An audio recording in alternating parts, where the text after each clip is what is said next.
আজ আমি নোটে শাকের দারুণ উপকারিতা নিয়ে চলে এসেছি। বাড়িতেই নোটে শাকগুলো হয়ে গেছিলো, আর এই কচি কচি নোটে শাকগুলো বৃষ্টির জল পেয়ে কিন্তু আরও টগমগিয়ে ফুলে উঠেছে। তাই এই নোটে শাকগুলোকে তুলে নিয়ে ঝটপট রান্না করে নেব। চলুন বলা যাক তাহলে আজকের এই নোটে শাকের উপকারিতা। এই নোটে শাক কোলেস্টেরল কমায়, ডায়াবেটিস কমায়, ক্যান্সারের ঝুঁকি কমায়। এছাড়াও শরীরে যদি ক্যালসিয়ামের ঘাটতি থাকে তাহলেও কিন্তু এটা দারুণভাবে উপকার দেয়। হজম হতে অসুবিধা হচ্ছে, তাহলে এই রেসিপিটা চটপট একবার করে নিন। তাহলে কিন্তু দেখবেন হজমের সমস্যা থেকেও অনেক বেশি দূরে চলে গেছে আপনার শরীর।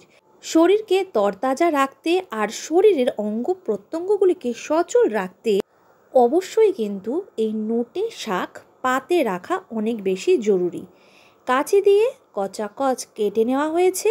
এরপরে এগুলোকে কিন্তু ধুয়ে নিতে হবে। যেহেতু বৃষ্টির জল পেয়েছিল, তাই বৃষ্টির জল পেয়ে এর মধ্যে কিন্তু অনেকটা ছিটে ছিটে বালি কাদা ঢুকে গেছিলো। তাই এগুলোকে আগে জলের মধ্যে ধুয়ে নিতে হবে। অবশ্যই বাজার থেকে আনার পরও কিন্তু জল দিয়ে ধুয়ে রেখে দেবেন, বা একটু নুন জলে চুবিয়ে রেখে দেবেন।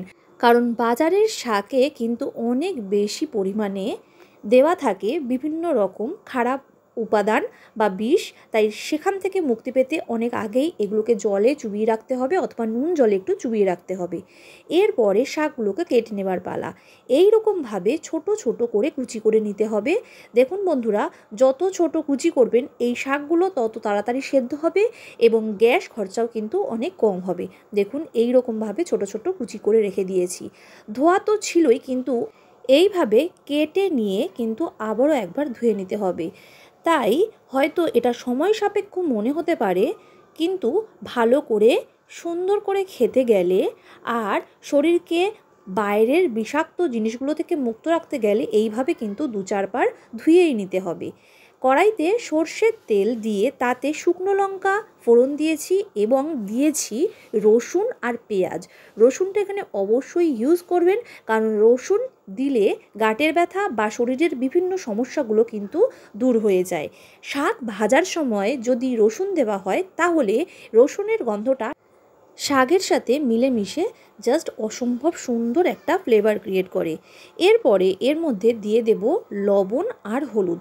স্বাদ অনুযায়ী লবণ এখানে দিয়েছি, তবে লবণটা প্রথম পর্বে একটু কম ইউজ করবেন, কারণ শাক কিন্তু একেবারে কমে এক জায়গায় অল্প একটু হয়ে যাবে।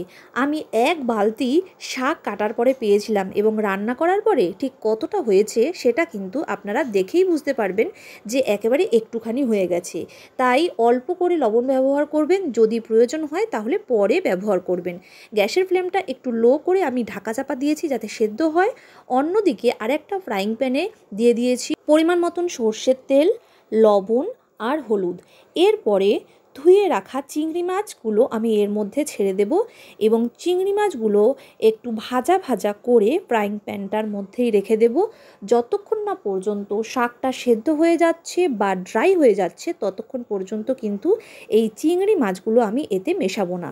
দেখুন বন্ধুরা, আমি খুলে দেখিয়ে দিচ্ছি যে শাকটা কতটা পরিমাণে ড্রাই হয়ে গেছে। এই শাকটা এক কড়াই শাক কমে এইটুকু হয়ে গেছে। এরপরে কিন্তু আবারও একটু নাড়াচাড়া করে গ্যাসের ফ্লেমটাকে হাই করে দিতে হবে, যাতে এর জলটা একটু শুকিয়ে যায়।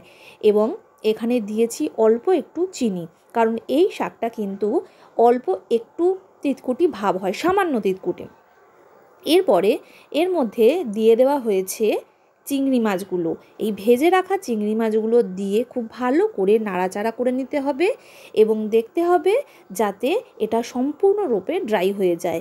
তাহলে কিন্তু এটা ভাতের সাথে খেতে ভালো লাগবে, এবং যেহেতু এতে অল্প একটু তেল ব্যবহার করা হয়েছে তাই কিন্তু এটা শরীরের জন্য অনেক বেশি স্বাস্থ্যকর। কোনো কিছু ফোড়ন না দিয়েই চটজলদি এই শাকের রেসিপিটি কিন্তু আপনারা করে নিতে পারেন। শরীরকে সুস্থ রাখতে, ভালো রাখতে এবং উজ্জীবিত রাখতে এই নোটে শাক কিন্তু একেবারে অনবদ্য। তাই আর দেরি কিসের? যদি আপনারা পারেন তাহলে আজই বাজার থেকে নোটের শাক কিনে এনে তৈরি করে দিন। আর আপনাদের কার কার নোটের শাক ভালো লাগে কমেন্ট করতে কিন্তু একদম ভুলবেন না। আজকের মতন এটুকুই, আবারও দেখা হবে নতুন কোনো রেসিপির সাথে। আমার ডেসক্রিপশন বক্স এবং আই বাটনে অনেক রেসিপি আছে, দেখে নেবেন। ভালো লাগলে লাইক, কমেন্ট, শেয়ার আর সাবস্ক্রাইব বাটনটি প্রেস করে দেবেন। সো আজকের মতন এটুকুই, বাই বাই ফ্রেন্ডস।